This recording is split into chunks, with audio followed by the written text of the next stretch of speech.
Hello students, welcome back to the channel Educational Galaxy. आज हम करेंगे क्लास 9th मैथ्स का chapter number 10 that is circles की theorem number 10.10।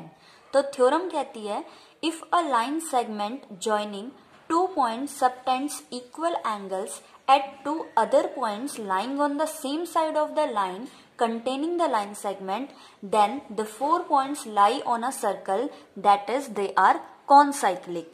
Statement थोड़ी बड़ी सी है लेकिन थ्योरम इजी है। थ्योरम कहती है कि अगर हमारे पास मान लो एक सर्कल गिवन है और दो लाइंस उसी सर्कल में से दो एंगल्स बनाती है जो कि आपस में इक्वल है। इट मीन्स हमें गिवन दे रखा है कि एक सर्कल है जिसका सेंटर है O और एंगल D ये वाला जो है ये एंगल C के इक्वल है। तो सबसे पहले हम गिवन चीज लिख लेंगे, एंगल ADB इक्वल है एंगल ACB के। ADB मीन्स ये वाला एंगल इक्वल है एंगल ACB के, मीन्स इस वाले एंगल के।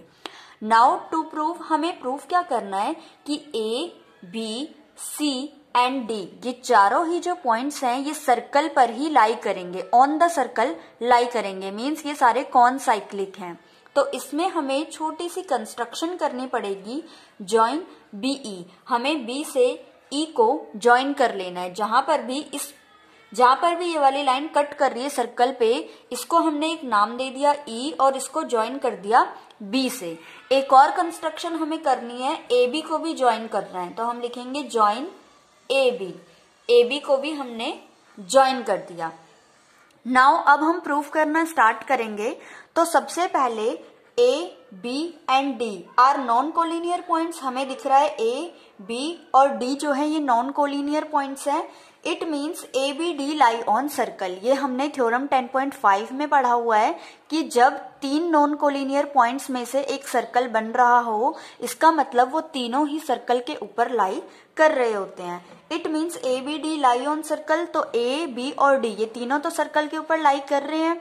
नाउ एंगल ADB जो है वो इक्वल है एंगल AEB के। कौन सा एंगल ADB मीन्स ये वाला एंगल किसके इक्वल है? AEB के, मीन्स इस वाले एंगल के।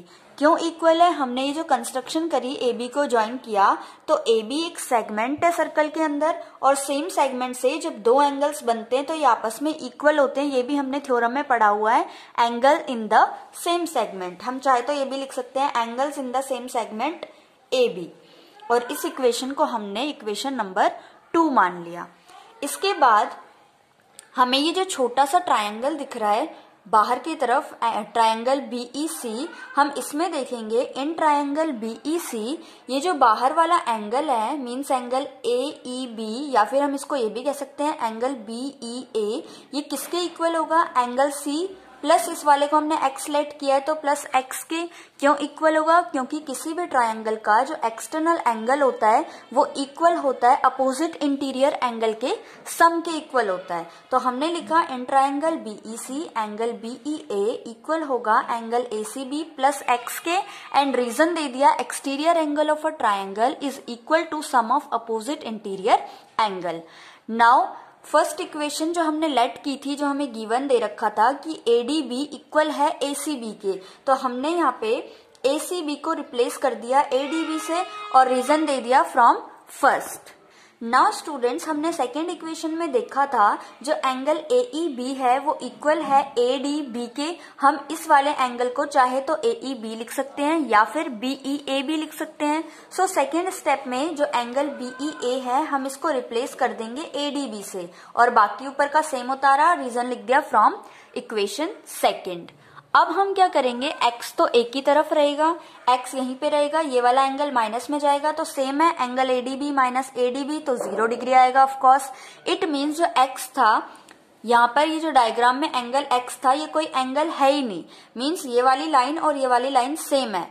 इट मीन्स जो C पॉइंट है और E पॉइंट है ये कोई दो अलग पॉइंट्स नहीं है, ये सेम पॉइंट है, यहाँ पे ही जा रहे हैं ये, मतलब C पॉइंट यहीं पे लाई कर रहा है सर्कल के ऊपर। देयरफॉर हम लिख सकते हैं C and E are coincide, या फिर हम लिख सकते हैं C and E are same points. Therefore C also lie on circle Therefore A, B, C, D are concyclic. A, B, D को हम पहले ही प्रूफ कर चुके थे क्योंकि वो नॉन कोलिनियर पॉइंट्स है, इसीलिए वो तीनों ही सर्कल के ऊपर लाई कर रहे थे। और अभी हमने C का भी प्रूफ कर दिया कि C और E सेम पॉइंट है, मीन्स C वाला भी सर्कल के ऊपर ही लाई कर रहा है। It means A, B, C, D चारों पॉइंट्स कॉनसाइक्लिक है, हैंस प्रूफ्ड।